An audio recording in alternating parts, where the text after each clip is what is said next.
There comes a time in everyone's life where we start a new sewing project that we're really excited about, only to set it down and forget about it. These so-called unfinished objects are sort of the bane of everyone's existence, and this project definitely became a UFO. I don't remember if it was school or finals or our theater production of Sweeney Todd that took my mind and my attention away from this project, but I do know that I set it down for well over half a year, and I think it is now over a year since the date that I started. Regardless of the reasons why I set it down, I have now picked it up again, and the resulting video is a showcase of all the processes and progress and steps that I took to complete this project. And, spoiler alert, I can now say that I proudly have completed my 18th century shift. I started sewing this shift last year at the beginning of my freshman year of college, and sometime during the process of sewing this together, I set it down, and I never really picked it back up again until now. I finally have the will and the energy to finish this shift and move on to the next historical 18th century project. But of course, before I do that, I actually have to finish making the shift. So this is what I have right now. I have the body of the shift and the sleeves and the triangle gussets. They're very large gussets. And I have all of these seams backstitched and felled together. And so the next things that I have to do, and the last things I have to do, is finish the sleeves,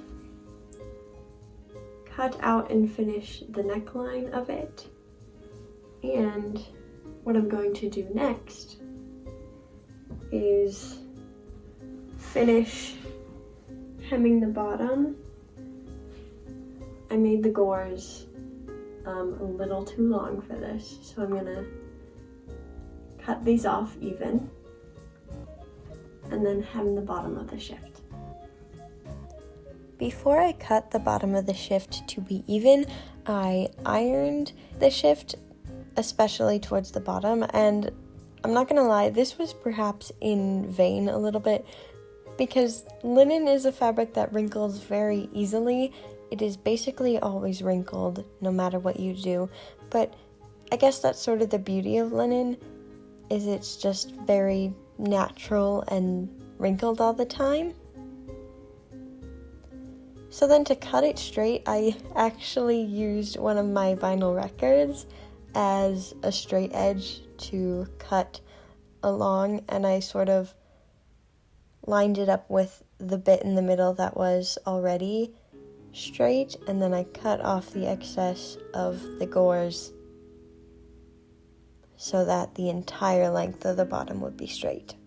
And then to finish the edge of the bottom of the shift, I folded over the raw edge and then folded over again and then felled it down.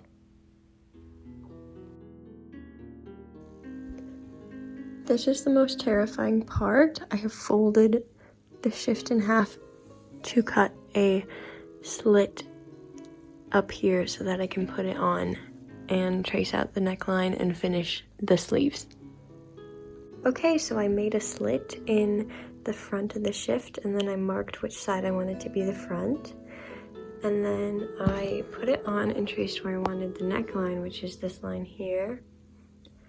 And then I went in a little bit so that I could finish the edges and then fold it down again to make sort of a drawstring casing.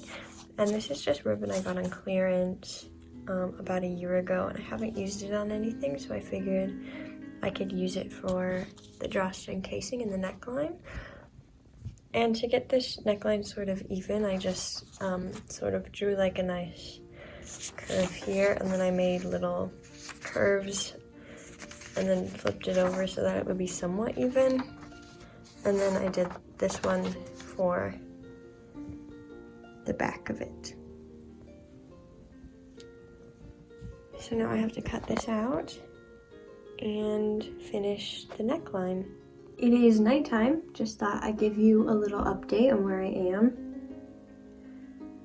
So I cut out the neckline and I fell down the raw edge of it.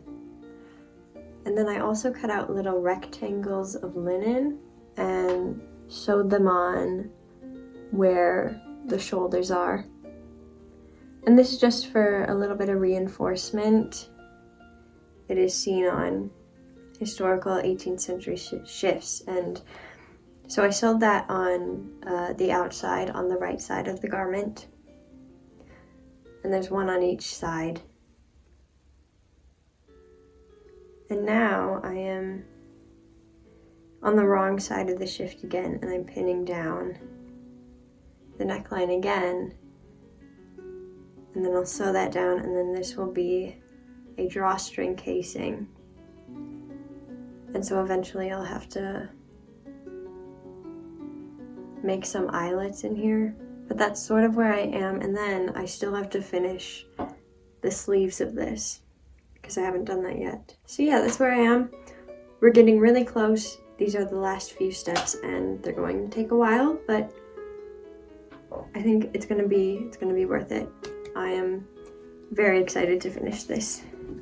So I have finished sewing the drawstring casing for the neckline, and I marked out where I want to make some holes and some eyelets, and I'm going to be using a knitting needle to poke these holes through because I don't have an awl with me, and I did a practice hole with this size knitting needle, so I know that it works. And I know that the ribbon that I have will fit through here. The only thing that worries me a little bit is the hole is sort of exactly the same size as the drawstring casing. So finishing these eyelets might be just a little bit interesting, but I will figure it out. I'm gonna poke one of the holes first. I marked this line is like the center of the front, so I like folded it in half and lined up the shoulders, and this line was where the center is, so I'm going to evenly space out the holes, and I marked them there. So I'm going to poke the holes through, and then I'll figure out how to finish the edges of the holes.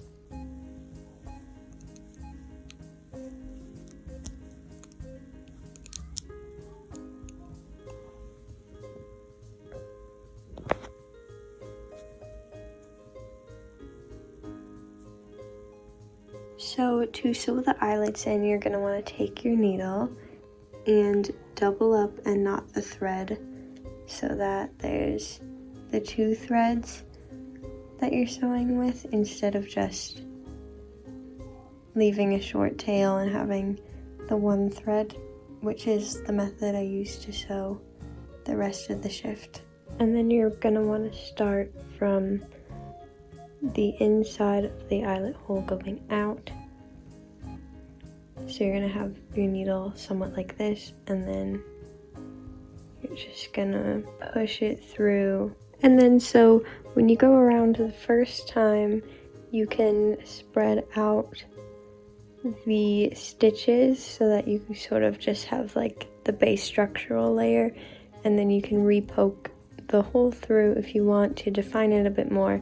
And then as you go around and around, I went around this eyelet 3 times, and that was enough to flesh out the entire eyelet. And then when you're done, you just knot it. If you can get it on the underside, that would be best. This one I just kind of did on that side right there. So that's how you hand sew eyelets, and I will link below more helpful tutorials. This is just kind of a general guide, but I will link below specific hand-sewn eyelet videos for you to watch if you're interested. Hello everyone. Pardon my hair. It's still drying from my morning shower, but I just wanted to share with everyone the fact that I finished the sleeves, so I cut them the same length and I hemmed them, and I also, you saw a little bit of this, but I also did some hand-sewn eyelets on the drawstring casing, and now the only thing I have left to do is to thread the ribbon through the drawstring casing. And I know that I said I would use a different ribbon, but I actually found this ribbon, which is thinner than the other one, and it is a brighter color, so it'll look nicer, I think, and it will fit in the drawstring casing better also. So I was lucky enough to find a small enough safety pin in my box of safety pins that I can pin through the ribbon and it'll fit through the eyelet holes, and then I can thread the ribbon through. So I'm going to do that now. And then the shift will be pretty much done. I did decide that I was going to maybe also embroider my name somewhere on the shift, sort of just like as a signature, like I did it, I hand sewed this garment, but I don't know if I'm gonna do that exactly yet. What I am gonna do is thread this ribbon through, and I just dropped the safety pin. I'll take the little tape off and attempt to find that safety pin.